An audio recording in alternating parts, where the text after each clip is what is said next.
Sini ulama terbagi dua pendapat. Pendapat pertama yang mutasyaddid, yang sangat ketat. Ulama menyampaikan jika terjadi dua situasi, antum punya kewajiban qadha, baik perempuan yang tengah haid pada saat Ramadannya atau pria yang punya persoalan kemudian dia mesti mengqadha karena sakit atau yang lainnya, bertemu di bulan Syawal ingin memilih antara Syawal dengan qadhanya yang wajib, maka pendapat ulama pertama dahulukan yang wajib. Karena sifat wajib dalam tatanan hukumnya itu di atas sunnah, prioritas dan menjadi hutang dia. Jika dikerjakan berpahala, jika ditinggalkan berdosa dia di situ. Didahulukan kemudian qadhanya, baru kemudian selesai qadhanya dia masukkan atau teruskan dengan sunnahnya yang 6 hari di bulan Syawal itu.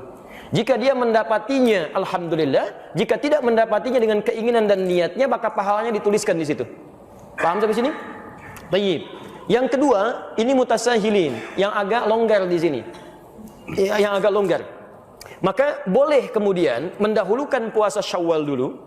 Begitu tuntas Syawal, baru kemudian dikerjakan selanjutnya puasa yang qadhanya, yang Ramadannya. Apa pertimbangannya? Dua hal.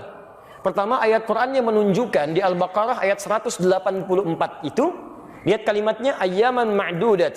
Faman kana minkum maridha aw 'ala safarin fa iddatun min ayyamin ukhra. Puasa tunaikan di beberapa hari yang ditentukan, bulan Ramadan. Tapi kalau Anda sakit yang tidak memungkinkan puasa atau di perjalanan yang meluitkan puasa, silahkan ganti puasa yang tidak bisa ditunaikan itu di hari-hari lain. Ketika menyebutkan hari-hari lain, kalimatnya menggunakan ukhar, jamak dari kata akhar.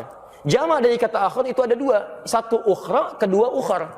Kalau ukhra itu sifatnya terbatas, tapi kalau ukhar sifatnya luas. Maka Sayyidah Aisyah radhiyallahu taala anha itu pernah beliau mengqadha puasa di bulan Sya'ban ketika akan bertemu dengan Ramadan selanjutnya. Maka di sini dijadikan dalil kalau ada orang ingin mengejar Syawalnya dulu, diperkenankan dan dia bisa melanjutkan untuk qadha puasa di hari-hari yang lain pasca bulan Syawalnya. Paham sampai sini? Nah, tapi dari dua pendapat ini, saya pribadi lebih condong pada pendapat yang pertama.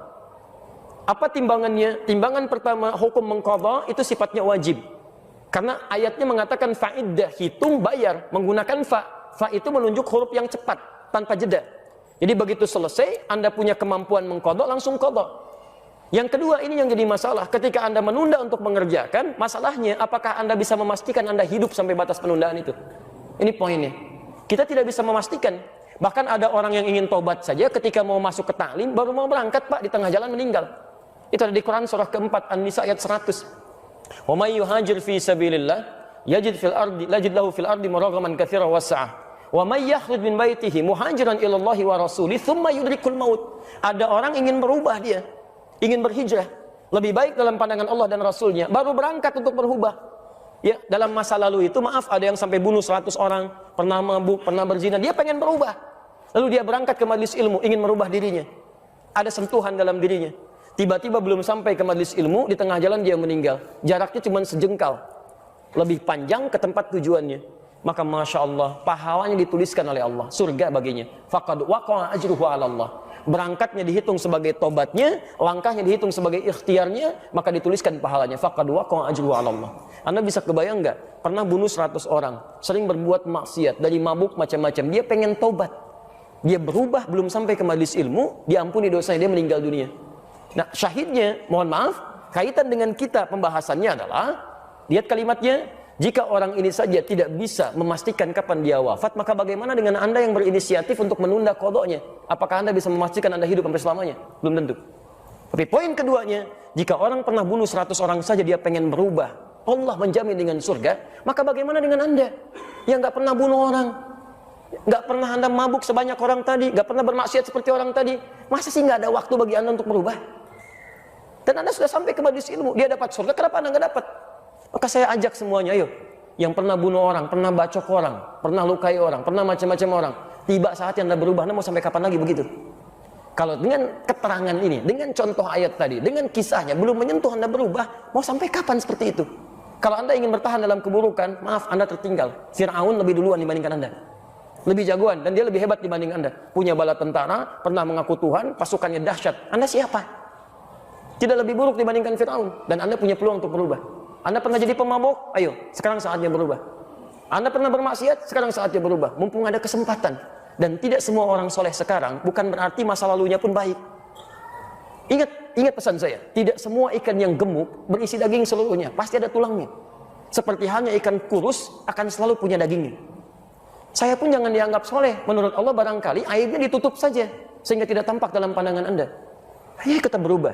Ya, dan kesolehan itu tidak diukur dengan selalu harus dekat dengan persoalan agama. Mungkin Anda jadi pengusaha yang soleh, manfaatkan harta Anda untuk meraih surga Anda. Anda punya kedudukan, jadilah punya kedudukan yang soleh. Manfaatkan jabatan Anda untuk surga Anda dan sebagainya. Itu yang coba kita kedepankan dalam kebaikan. Jadi singkatnya jawaban untuk Anda, silahkan Anda bisa lakukan. Qadha itu bukan bisa tapi harus. Bukan boleh tapi harus. Jadi begitu masuk Syawal, saran saya bayar dulu qadha Anda. Setelah selesai baru kemudian Anda kerjakan bagian dari puasa Syawalnya jika itu memang masih ada kesempatan untuk menunaikannya. Jika tidak maka niatkan sebagaimana Anda puasa, mohonkan kepada Allah, ya Allah, saya menginginkan untuk menunaikan puasa Syawal dan saya punya kewajiban untuk qadha. Mohon berikan kemuliaan ya Allah seperti Engkau berikan kemuliaan kepada orang-orang yang telah mengerjakannya. Dan mohon mudahkan orang-orang yang puasa Syawal sekarang ya Allah seperti Engkau mudahkan orang-orang puasa saat Ramadannya. Begitu mereka puasa karena doa Anda mudah dan ringan, maka Anda mendapatkan bagian dari pahalanya. Paham sampai sini?